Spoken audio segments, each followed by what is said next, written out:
Welcome back to our study of Ecclesiastes. We are in chapter 7, verse 15 today.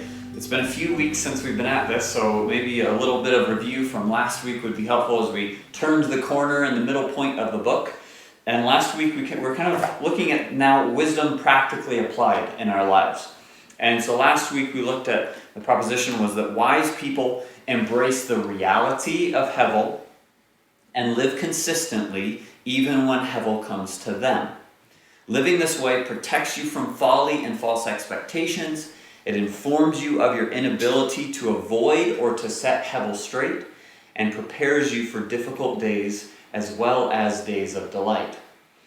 And so with that in mind, now Solomon kind of takes the next step, and he teaches us here in 7:15 through the end of chapter 7, that wisdom helps us, as we apply it practically to our lives, it helps us to avoid extremes and to live a balanced life. And ironically, the two kind of extremes that he places before us are an excess of wisdom or righteousness and an excess of folly and wickedness. So there's kind of this interesting conversation where he has about balancing those two things in 7:15 through 22. So we'll go ahead and read through the section that we'll be studying today, and then jump into looking through it more carefully.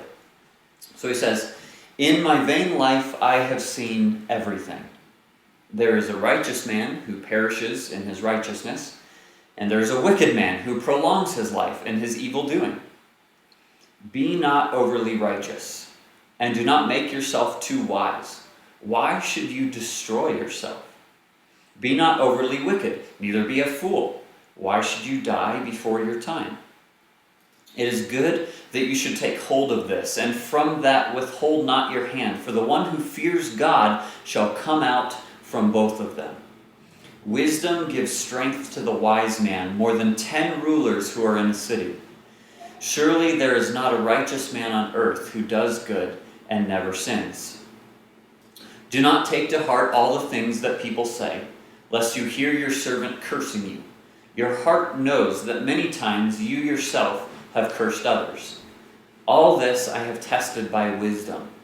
I said, I will be wise, but it was far from me. That which has been is far off and deep, very deep. Who can find it out? I turned my heart to know, and to search out, and to seek wisdom in the scheme of things, and to know the wickedness of folly and the foolishness that is madness. And I find something more bitter than death. The woman whose heart is snares and nets, and whose hands are fetters. He who pleases God escapes her, but the sinner is taken by her. Behold, this is what I found, says the preacher, while adding one thing to another to find the scheme of things, which my soul has sought repeatedly, but I have not found. One man among 1,000 I found, but a woman among all these I have not found. See, this alone I found, that God made man upright, but they have sought out many schemes." Okay, so let's go back to the beginning here of our section, chapter 7, verse 15. And Solomon starts with kind of an observation to introduce this topic. He says, "In my vain life, I have seen everything." Right? So we have this use of vanity again. He refers to his own life as Hevel, as filled with Hevel, perhaps referring to its brevity, but also referring to the frustration found in it, the confusing, unanswerable questions, the smoke screen, as it were. And if there's anyone here, he kind of introduces himself, as he did at the beginning of the book. He introduces himself as the one person, if there were anyone, he's the guy that would have been able to figure this out. Right? In his vain life, he's seen everything. He was the one that has an extra measure of divine wisdom given to him from God. He's the one that's pursued these things. He's like the guy that sat in the experiment, like in the laboratory, right? And he's just doing experiment after experiment about wisdom and about folly, and he's looked from the position of authority on an entire kingdom, and he's seen so many things. And here's one of his observations. One of the most difficult and frustrating of his observations is this: that there is a righteous man who perishes in his righteousness, and a wicked man who prolongs his life in his evil doing. So this is his observation. And it's not that the righteous man dies in his righteousness, meaning that it was his righteousness that caused his death, nor is it that the wicked man prolonged his life because of his evil doing. But it's simply saying that while living righteously, sometimes righteous people die. While living wickedly, sometimes wicked people live a long time. And this is kind of a return to our expectations, right? This is a return to considering Proverbs. This is a return to what we look for in life and what we expect as a return to our investment in life. You know, we think often like you reap what you sow, and that's a biblical principle, right? Is that we reap what we sow, kind of the law of the harvest. If you obey God, then you are blessed. If you live wisely, you often have a long and peaceful life. And there's kind of this expectation is that the life of this first person, right, the righteous person, his life would be long. And the expectation then is that the wicked person, his life would be short. And what Solomon notices here is that there are times that the righteous person who ought to have this long life perishes. And there are other times that the wicked people who ought to have perhaps shorter lives prolong their lives. And so the opposite happens. And it's almost like the world of Proverbs has like slipped a gear. And that something has gone wrong. Something's awry in the system. It's broken, right? There's tons of examples of this in our lives. I can remember one time when I was in college, my first year at Northland, and there was a young man who died in a motorcycle accident who wasn't at the school that year, but that had sat out that year for school. And his name was CJ. And he was on his way home from work early in the morning. He worked weird shifts, and he was on his way home at like 1 or 2 in the morning. And the road was wet. He was riding his motorcycle. He slipped, and everything should have been fine even with that. Like he slid into a ditch, but it just so happened that there was a big like culvert right on the edge, right where he slipped off. And he was even wearing his helmet and everything, but he hit the culvert right underneath his helmet on his neck, and he died instantly. And he was a great friend of many of the people that I knew at school, and it was a big loss to the campus, to the university, to the camp that was there, and it seemed like something had gone terribly wrong, right? This was a good guy. He was a righteous man, and he was young. He was like 21, and his life was taken in an instant. And then on the contrary, you have other people that, like lifelong criminals, or people who are getting away with wicked things, or people who have just rejected God and are living in just adultery or whatever it is, like just kind of this licentious, vulgar life. And they live to be old men, right? And you're just like, what is going on? That doesn't seem right. That doesn't seem consistent with who God is, or with what should be the results of our actions. This comes across also in movies too, right? That there are movies in which none of the good guys die, right? Everything turns out really nicely. The guy gets the girl, and everybody's happy, and everything just works out. And those movies are nice, but often they kind of leave you with like the sense that it wasn't real, right? It wasn't realistic, because movie makers have the opportunity, if they want to just take all the hevel out of a movie and just make it, utopia. But there are other movies that seek to accentuate the frustration of hevel too. Like they zero in on like, why does this happen in our lives?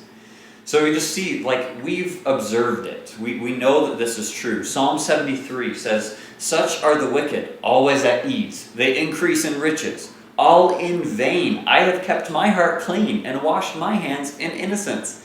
For all day long I have been plagued and am punished every morning."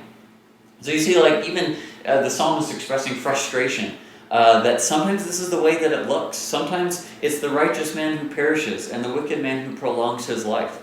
Christians don't always live a long time. They're not immune to cancer or to viruses. Christians break their bones. Christians experience natural disasters. Righteous people lose their children. They die in car accidents. They lose their fortunes, right? All of it happens to both groups of people. And Hevel doesn't discriminate against righteous or unrighteous people, right? So we kind of have this situation posed to us. This is the reality of life. So what should we do? And Solomon exhorts us with a couple things. Verse 16 and 17 are the two exhortations. Okay, so he says, "Be not overly righteous, and do not make yourself too wise." And he ends with a question. Why should you destroy yourself? Second exhortation, "Be not overly wicked, neither be a fool." Ends with a question. Why should you die before your time? Now, this second one here makes perfect sense to us, right? We would say that all the time. This is like a classic parenting verse, right? Don't do stupid things. Don't be wicked. Don't be a fool. You're going to get hurt. But this verse 16 assaults us a little bit more personally. Like, wait, what is he talking about? Don't be overly righteous. Don't make yourself too wise. Is it possible to be too godly, as it were? You have it kind of comes to clash with some of the things that we think about, like religion or how we should live or how we should think. You think of verses like Matthew 5:6 that say, "Blessed are those who hunger and thirst for righteousness," right? Or later in Matthew chapter 5 it says, "Be perfect, even as your heavenly Father is perfect." Or like the psalmist who says, "As the deer pants for water, so my soul longs for you." Or in 1 Peter, "Be ye holy, for I am holy." Or even like Paul, who expresses things like running very diligently toward the prize for the upward call of God in Christ Jesus, and putting aside the sin and the things that weighed him down, and just running with endurance and fervor and kind of a one mind, right? So what is he talking about here? Because it doesn't seem like you could have too much righteousness. There's a couple things that we can draw out from this. One is that since God promised, or proverbially promised, right, long life to the righteous, some of us, and even some of Israel, may very easily think that people who die young die because they're not righteous. Or your measure of righteousness has to do with the amount of hevel that you face in your life. Right? So the conclusion would be more righteous in order to please God a little bit more. If you pursue righteousness with greater vigor or intensity, then you may get better results, right? You might prolong your life a little bit more. But that's not how righteousness works, right? It's not like this could be referring to one of two things. It could be referring to kind of self-righteousness, which would be like a pharisaical arrogance about your righteousness. Or it could also be super righteousness, kind of a pursuit of this with abandon. And actually he's kind of referring to the second one. That if you think, again, he's addressing expectations, right? If you think that super righteousness or an abundance of righteousness will dispel hevel, then you have a misunderstanding of how the world works. And besides, perfect righteousness is beyond you anyways, right? It's presumptuous to think that you could be righteous enough. So the answer is not more personal righteousness in life. And in fact, one commentator said, I love this line, he says, "A life obsessed with righteousness, in fact, blinds a person to his or her own sinfulness." And haven't you seen that to be true in your own life? I know I've definitely experienced this at times when I'm kind of pursuing, or I want to be so righteous, perhaps in one element even of my life, or maybe a sin that I'm struggling with, and it's just I want to conquer this to be more righteous. And then that, sometimes that being consumed with that in the wrong way can lead you to lie to yourself about the fact that you're still a sinner, and that these things still exist in your life. You kind of walk around blindly thinking that you're better than you are. So he kind of addresses righteousness first, right? Don't be overly righteous. So don't be super righteous. We'll talk about it still a little bit more. And then he says, don't be super wise either. Don't be overly righteous, and don't make yourself super wise. So remember how he's talked about wisdom, an excess of wisdom before in his own life personally, because Solomon's the wisest man, right? And even as the wisest man, he feels like he's only attained like a portion of wisdom, a very small portion. So here he says, don't pursue it too much. Why? Because if you remember before, he says an excess of wisdom increases vexation. Kind of open your eyes to overflowing injustice and the crookedness of the world and your utter inability to do anything about it. So he's saying don't fanatically pursue wisdom either. Because wisdom has its limitations. It can't solve, as we've talked about before, every problem that you face. It can't answer every question that you have. So don't treat it like something that can. Don't treat it like if you get more of it, it's actually going to fix the problem.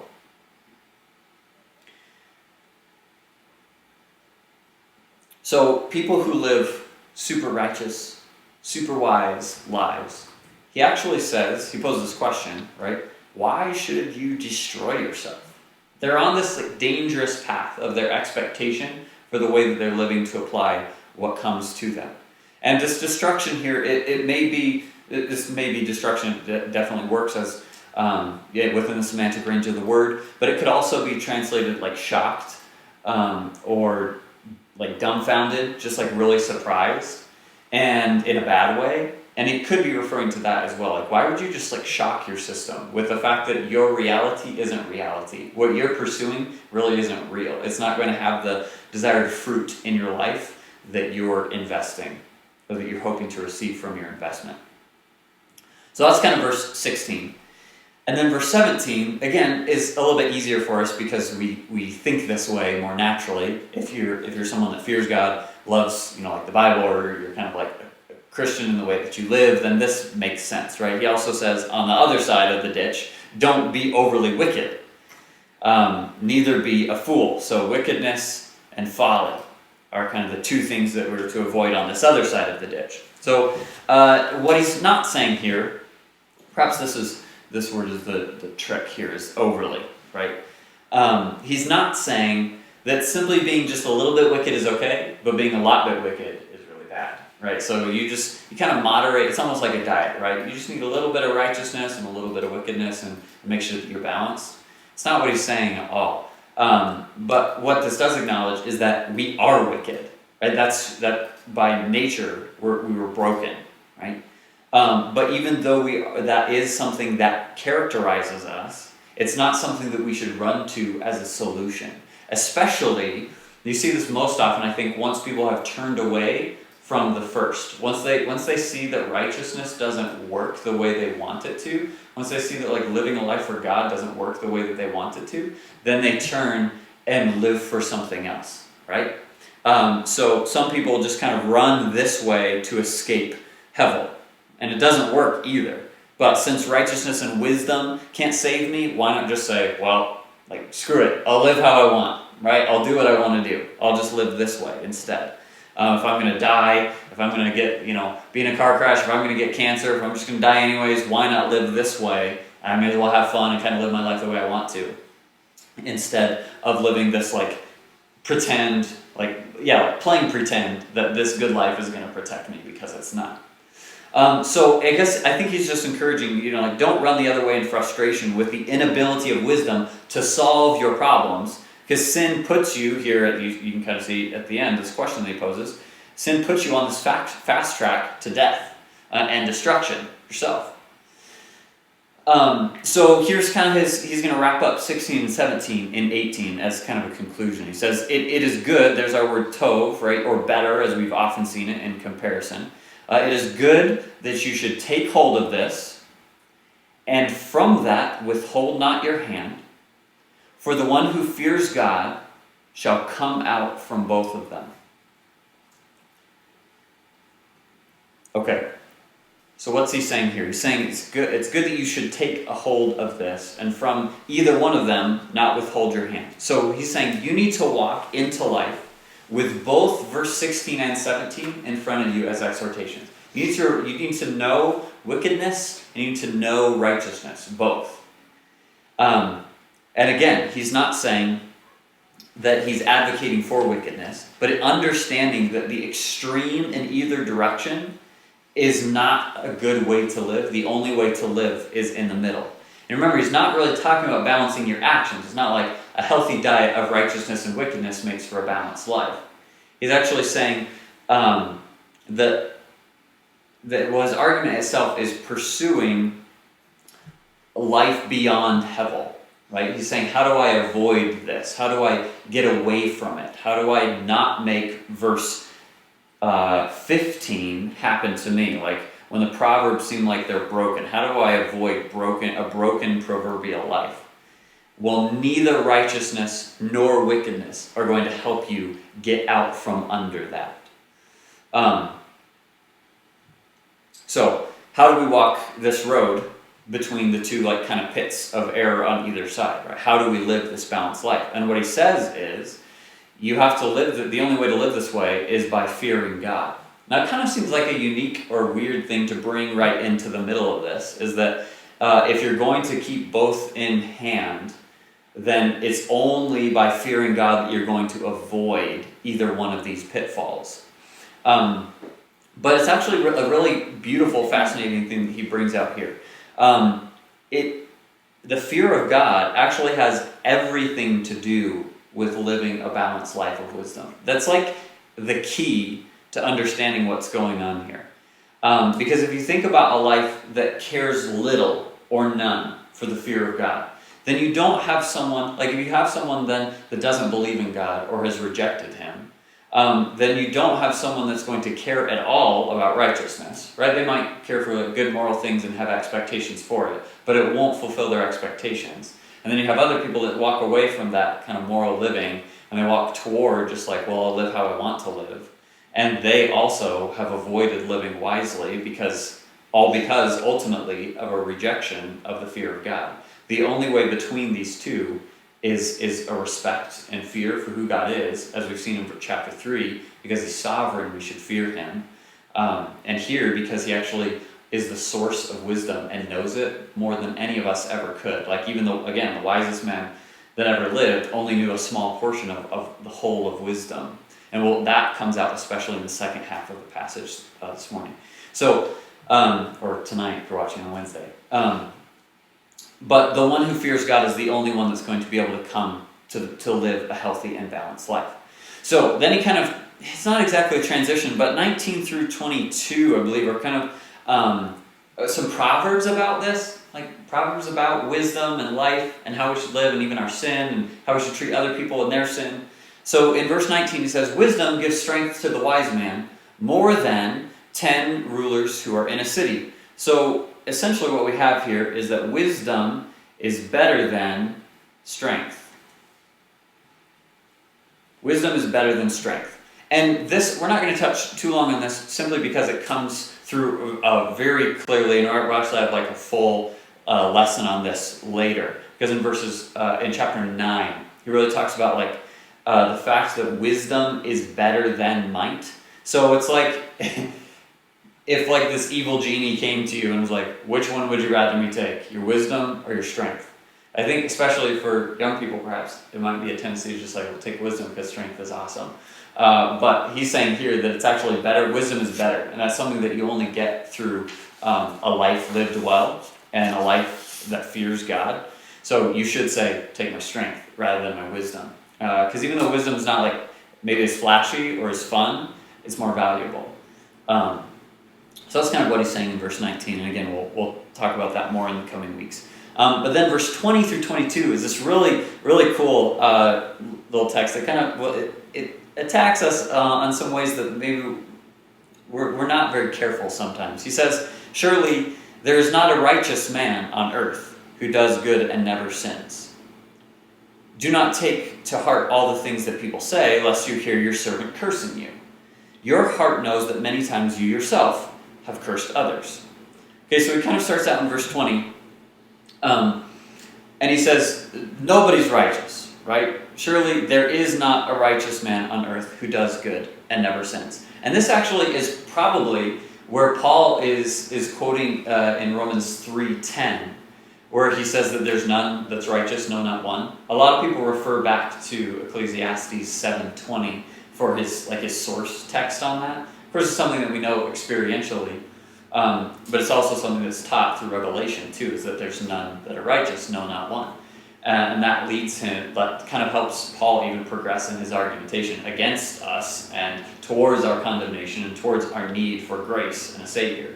Right, so he's saying, surely there's not a righteous man who does good and never sins. So this also helps us kind of round out the verses 16 and 17, which say, hey, if you're pursuing perfect righteousness, you're not going to be able to. It's not actually going to solve your problems because you can't do it. You can't be good and never sin. You can't always do the righteous thing. It's just not going to happen. Not that it's not something you pursue, but it's never going to happen. We're all sinners. So then his application of that proverb or that truth is this: don't take to heart all the things that people say, lest you hear your servant cursing you. Your heart knows that many times you yourself have cursed others. So, essentially in 21, what he's saying is that don't listen too closely to what people have to say or care too much about what people have to say. Now, he's talked before about the benefit of like companionship and camaraderie and relationships, like that we benefit from listening. We also benefit from sharing, both of those things. But here what he's saying is like, don't take it too personally and don't try too hard to like listen to everything that people have to say. This is a good like leadership principle. Like leaders don't send people out to survey everyone on what they think about you. Like that's not a good way to lead. Or I know you hear often in like media or even like social media would be big. It's probably not good to read all the critical comments or to take them all to heart. One of the things that my dad has imprinted on me, that his dad imprinted on him, was he said just be your own man, right? And I would say be your own person, right? Like for each and every one of us, we have to live in one sense a little bit disconnected from the voices of other people, because the voices of other people often say foolish things. And we're not excluded from that. He goes on to say, like, we've done this too, but people say dumb things. Often we have this fear of man, which is really dangerous for us. There's a really good book on this by Ed Welch. He says, and just the title kind of wraps it up. When people are big and God is small is the title of the book. And what he's saying is like this verse: if you magnify people's opinions and like what they think about you, and you diminish what God thinks about you or what He says, then you're going to live a really unbalanced life, and you're going to take to heart the things that people say, and it will hurt and lead you really a wrong direction and cause you to seek to live a life that pleases people in the wrong kind of way. And then he says, your heart knows that many times you yourself have cursed other people. Right? So like remember the last time that you said something about somebody else that you regretted, or the last time that you're thankful that someone didn't hear what you had to say about them, or when you like mumbled under your breath because you were frustrated at someone, even though you love them or have a good relationship with them, or when you had like a bad day and just lashed out at someone unkindly or unreasonably, or when you didn't think that someone was listening and they did overhear something that you said about them that you wish that you could have taken back. Like, just remember that sin is universal. Like, sin is you too, and it's all of us. So a couple things we should take away from this is, one, be gracious with other people. Like in this scenario, if you do even hear someone say something about you that really was wrong or hurtful, be gracious to them because you've done it too. And then another one would be, remember that your heroes are human too. Like everyone that you perhaps look up to or not idolize maybe in the negative sense, but just like you have as someone that you want to live in the way that they live. Just remember that even they are human as well, and they will sin, perhaps even against you, right? Like they may even say something wrong towards you. Just remember that you're not exempt from that either. So that's a really helpful kind of application of this idea of us pursuing extraordinary or super righteousness or super wisdom in contrast with super wickedness and super folly. Okay, so then he kind of moves on in 23 and following. He begins with a conclusion, and this now gives his example, I think of his extreme lifestyle, like how he fell on the wrong side of these. So he says, all of this I tested by wisdom. This takes us back to the beginning, like in chapter 1. All this I've tested by wisdom, and then even here in 25, I turned my heart to know and to search out and seek wisdom.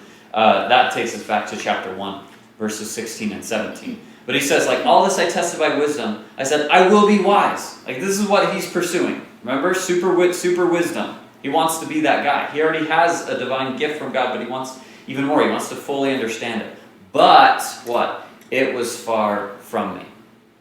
That which has been is far off and deep, very deep. Who can find it out? So Solomon, again, was like the prime human candidate for attaining full wisdom. But he couldn't do it. So there's not a chance that we're going to be able to. Proverbs 32 through 4, it's just pictures this well. He says, this actually isn't Solomon, this is Acree. He says, surely I am more stupid than any man, and do not have the understanding of a man. I neither learned wisdom, nor have knowledge of the Holy One. Who has ascended into heaven, or descended? Who has gathered the wind in his fists? Who has bound the waters in a garment? Who has established all the ends of the earth? What is his name? And what is his son's name, if you know? Right? He's just saying, like, it's impossible to know everything. Kind of has that flavors of Job, one of the responses of Job as well. You know, he's just like, when God comes and confronts him, he's just like, I don't know anything. My wisdom is minute. Right? And that's because, verse 24, that which has been is far off and deep. So it's like horizontal and vertical. Right? Like, it's too far away and it's unreachable below us as well. The fullness of wisdom is beyond humanity, is what he's trying to say. Some things are too deep for us. One of Solomon's themes is the fact that humans need to embrace the fact that they're limited. Now he says that our wisdom is limited too, which is why we shouldn't pursue it as an attainable solution. Right? Kind of has the Isaiah 55:9 ring to it. For as the heavens are higher than the earth, so are my ways, God's ways, higher than your ways, and my thoughts higher than your thoughts. So then he kind of explains, again, his experiment. We won't spend much time in verse 25, simply because it's something we've already kind of talked through. He turns his heart to know and to search out and to seek wisdom and the scheme of things. I guess I just point out a couple things. One is this repetition of to know, and then to find, which this is our theme. These are our division markers throughout the second half of the book. So just kind of start to note those. To know and to find are two kind of key words throughout, and you will see them a lot at the very end. And then maybe the other thing is that this scheme of things, right? He's trying to search out, to seek the scheme of things and find that. That's a fine way to say it. Another way, it kind of has this, I think it has like more of an addition or an accounting idea to it. Like, he's looking for the sum total. He's trying to add everything together that he knows. All these experiments, all of his findings, and he wants to sum them all up into like understanding wisdom. And he just can't do it. It's beyond him. So then he starts to explain the results of his study. Like, what did he find? And so in verse 26, he kind of starts to point out a few things that he did discover. Okay, so here he says, I find something more bitter than death. So not a good finding. The woman whose heart is snares and nets, and whose hands are fetters. He who pleases God escapes her, but the sinner is taken by her. I just want to jump to the end really quick to say one, so that we can say one thing. He says in verse 28, one man among 1,000 I found, but a woman among all these I have not found. And so this is kind of a really difficult passage, 26 through the end. But one of the reasons that it's really difficult is because it doesn't sound, and on the surface, on the face of it, it sounds like kind of offensive to women. Like it's a little bit sounds sexist or like misogynistic. And I don't think that's actually what he's saying. But there have been a lot of interpreters that either spend time like defending or explaining away like why they think it was okay for Solomon to be like this. Like they think that he is being offensive, but it's okay because of his experiences or because of who he is. I don't think that's a really helpful way to look through it. So we'll begin, and I think that looking actually back to Proverbs will help us kind of understand what he's trying to get at here. So in all of his investigation, all of his finding, what's he trying to find? Right? He's trying to find wisdom. He's trying to find the wise way to live, not folly. But what does he find? A woman whose heart is snares and nets, and whose hands are fetters. And I want to go back to Proverbs really quick. Proverbs chapter 7. Because, again, there's a lot of different ways that people read this. Like, a lot of people will say that he's talking about, like, a woman that he met, or a woman that he knows, or that this even is referring to his wife, or one of his wives, or women in general. Like, and I don't understand why people do that. So it seems pretty clear to me. Proverbs 7, in verse 6. I'm just going to read through a significant portion here, because Proverbs 1 through 9 talks a lot about lady wisdom and lady folly, right? So Proverbs 7 starts in 6. For at the window of my house I looked through my lattice, Solomon speaking, right? And I saw among the simple, I perceived among the youths, a young man devoid of understanding, or wisdom, right? He has no wisdom, passing along the street near her corner. And he took the path to her house, in the twilight, in the evening, in the black, in the dark night. And there was a woman who met him with the attire of a harlot and a crafty heart. She was loud and rebellious. Her feet would not stay at home. At times she was outside, at times in the open square, lurking at every corner. So she caught him and kissed him. With an impudent face she said to him, I have peace offerings with me. Today I have paid my vows, so I came out to meet you, diligently to seek your face. And I have found you. Notice, seek and find, okay? Solomon's seeking and finding. And it's all throughout the Song of Solomon's too, seek and find. I have spread my bed with tapestry, colored coverings of Egyptian linen. I have perfumed my bed with myrrh, aloes, and cinnamon. Come, let us take our fill of love until morning. Let us delight ourselves with love. For my husband is not at home. He has gone on a long journey. He has taken a bag of money with him and will come on the appointed day. With her enticing speech, she caused him to yield. With her flattering lips, she seduced him. Immediately he went after her as an ox goes to the slaughter, or as a fool to the correction of the stocks, till an arrow struck his liver. As a bird hastens to the snare, he did not know it would cost his life. Now therefore listen to me, my children. Pay attention to the words of my mouth. Do not let your heart turn aside to her ways. Do not stray into her paths. For she has cast down many wounded, and all who were slain by her were strong men. Her house is the way to hell, descending to the chambers of death. Okay, then I want to read one other short passage in 9, which contrasts the two. He talks about the way of wisdom and lady wisdom, and then he says, a foolish woman is clamorous. She is simple and knows nothing. For she sits at the door of her house, or seat by the highest place of the city, to call to those who pass by, who go straight on their way. Whoever is simple, let him turn here. And as for him who lacks understanding, she says to him, stolen water is sweet, and bread eaten in secret is pleasant. And he does not know that the dead are there, that her guests are in the depths of hell. Now, that's pretty strong words. But what he's saying is, his whole point, the way that he's working Proverbs 1 through 9 together, is he talks about, it's exhortations from a father to a son. And he talks to his son about what kind of woman he should pursue in general. And he does this with, I just lost the word. It'll come to me later. But he presents lady wisdom and lady folly. Personification, right? So he takes a person, or he takes an idea and puts human characteristics to it. So wisdom is not obviously a human being, neither is folly. But he personifies them with two women. And he encourages his son to pursue one, not the other, to listen to one, not the other. But Lady Folly is always there. She's always present, always clamoring, always calling, always wanting him to come to her. And it absolutely addresses sexual morality, but it goes way beyond that too. This is just talking about the way that you live. And he identifies in Proverbs this woman as Lady Folly. And what he's trying to know is wisdom and folly. He's chasing these women to know, proverbially, to know them and to understand them and how they work. And so what he's saying is, I found one of them. I found the woman whose heart is snares and nets. and whose hands are fetters. And he's like obviously disappointed because as much as he wants to know and understand that, that's not really what he's pursuing. What he's pursuing is Lady Wisdom, but she's like eluding him. So we have to be cautious, like be careful about folly, because they're both folly and wisdom are calling out to us.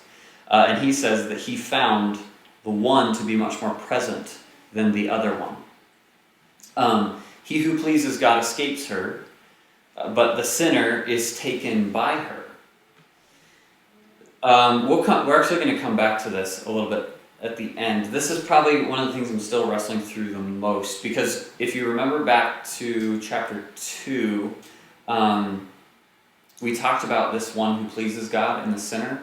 We talked about how they weren't moral categories. This wasn't like somebody who's righteous and somebody who's wicked, and that God like gave things to people according to whoever it gave him pleasure to give them to. And then the sinner was the one that was gathering, collecting, and giving to the one who pleased God. But here, it just seems, I don't know, it feels a lot different. It actually does feel like moral categories here. He seems like he's, like, it's the favored one is synonymous with the one who practices wisdom, and he escapes, right? He escapes Lady Folly. But then the sinner seems to be synonymous with the one who practiced, like, foolishness and was ensnared by folly. So there seems to be moral categories here, but I'm not quite sure how it's exactly working. But again, it goes back to the fear of God, right? It goes back to what our motivation would be for walking away from or toward one of these two women, right? Lady Folly, Lady Wisdom. Okay, so then verse 27. Behold, this is what I found. Okay, so we have a second finding, says the preacher. While adding to one thing to another, to find the scheme of things, which my soul has sought repeatedly, but I have not found. So finding number 2 is, I shouldn't have broken it up this way, but here's what I found, says the preacher, while adding one thing to another, again, to kind of find the scheme of things or the sum of things. And I think he's breaking, and he's going to return in verse 29. So he pauses. He's like, while I was searching and I was doing all this, like, philosophical math, as it were, right, or real-life math, and I was adding all these things together to find the sum, he's going to come back. He breaks in 28, and then he's going to come back and return to his answer in verse 29. So pause, and then he says in verse 20, actually what my soul was looking for, I haven't found. And again, what's he looking for? He's looking for wisdom, right? He's looking for her, as it were. And he can't find her. Like, he can't actually get it. He can't wrap it all up. He can't understand it all because it's too far and it's too deep away from him. And then he says, there's kind of a break there too, right? I can't find what I'm looking for. And again, this is the seeking and finding goes back to, especially if you read through the Song of Songs, it's fascinating. This is in there a lot. It's like the one whom my soul longed for or whom I sought, and then him I found. It's like, it's very lovey, right? It's very like, it goes well with the picture of like this man, Solomon, pursuing these women. It's like he's looking for them, but he can't find the one that he's really looking for. And then probably the trickiest phrase of the whole thing, one man among 1,000 I found, but a woman among these I have not found. There are a lot of different ways to kind of look through this. Again, this is kind of returned to a lot of people accusing Solomon of being like sexist here. He's like, well, I found one good guy among 1,000, but there were no good women anywhere. Or some people would say this is about like him kind of trying to, his understanding. Like he's like, people are really complicated and difficult to understand. I understood like one guy out of 1,000, but there are no women that I can understand. Is another way that some people kind of look at it. Others would say that he's looking for like genuine people, and I think I'm going to take a little bit of an iteration of this. I'm not totally convinced on what I think yet, but so some would say like he's looking for genuine people, and he found one genuine man among 1,000, but a genuine woman he couldn't find, which is still kind of, it's like offensive. And there's other people who say just take out verse 28 and it makes perfect sense. And they'll say that like somebody else added this whole phrase later, which I feel like it's kind of a cop-out. They're like, the language isn't consistent with Solomon, so get it out of here. And it's frustrating and difficult. So I actually haven't read anyone that I'm like, yes, I agree with that fully. So I'm still kind of working through it. But I think here's a couple of principles. Like, I think it makes full sense that the one that Solomon's looking for, this woman that he's looking for, is got to be Lady Wisdom. Like, he's been searching, and he just said, like, he reintroduced the fact of his search. He just used Lady Folly as an example of personification. And now he's transitions to talk about actual relationships with, like, one guy among 1,000 and no women. Like, it just doesn't make sense. That shift doesn't make sense to me. So it makes sense that we're still talking about personification and that he's still looking for Lady Wisdom. But then that poses the question, what in the world, or who in the world, is the man, like, that he did find? One man among 1,000. And there's no way around the fact that this is, like, a male. Like, in the language that he uses is the word Adam, which is a male human being. Like, it can't be anything else. It can't just be, like, a person, which other words for man are, like, mankind, right? You could kind of go either gender. Not here at all. It has to be male. So who is that? Like, who is that man? And again, I just don't think it can be referring to actual relationships. There's got to be this continuation of personification. So here's kind of my best shot now, where I'm at, is I think here's what he's saying. So he's on this quest to find her, to find Lady Wisdom. And he wants her, like, desperately. He's given his entire life to find her and to understand her. But instead, he keeps running into another woman. Like, he keeps running into Lady Folly. Everywhere he turns, like, she's there. And even in his own life, he's discovering that. Like, the more he wants the fullness of wisdom, the more he's discovering folly. And so, he continued searching repeatedly, like verse 28, right? I continued searching repeatedly, but could never find her. Best shot at the end. Like, on rare occasions in his journey, he found another, like, balanced, right? These two sides coming together. Balanced God-fearer who is like-minded in his pursuit of wisdom. There aren't very many of those people out there, especially not that Solomon would have interacted with. Like, he's interacting with tons of people running a kingdom. So maybe there are a few relationships where people are, like, pursuing the same thing that he's pursuing. But he still never found the woman he was looking for. Because she was, as much as she is there, like in Proverbs, like crying out in the marketplace and calling for the simple people to come in, she's also, like, knowing the depths of Lady Folly is really elusive, and it's impossible to know her fully. So he concludes, verse 29, see, this alone I found, right? He doesn't like his conclusion, but it is a conclusion, or his findings. God made man upright, but they have sought out many schemes. And this is kind of the only thing that's informing my current, like, interpretation of man, is that everyone's looking.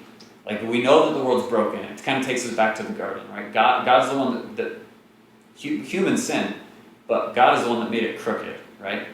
He made man upright. They sinned. He cursed the world. But since this time, men from all times, of all cultures, of all places, of all religious perspectives, of everything, they decided to go their own way. Like, after eating the tree to pursue wisdom, right? That's why they ate initially, was to chase wisdom and knowledge. Ever since then, like, man has chased countless inventions to finally reach Lady Wisdom, like to finally reach the pinnacle of knowledge, of wisdom and understanding. But it never works, no matter what they do. And so I think maybe here this man is like a like-minded man in the search for Lady Wisdom. So what do we take away from this? Man, there's a lot of things that we have kind of looked at today, but ultimately the pursuit is this. The pursuit is to live a balanced life and to understand that your expectations of what wisdom and what wickedness do might be wrong. Like, it might not be that just because someone's wicked they die early. It might not be that just because someone's righteous they live long. And that sounds too simplistic, but I think there's a portion of this that's true in all of our lives, is that we expect a return on our investment of faith or of righteousness. And he says, don't pursue that as the solution. And understand that you're a sinner, and other people around you are sinners. So don't have too high of expectations of them, right, with the words.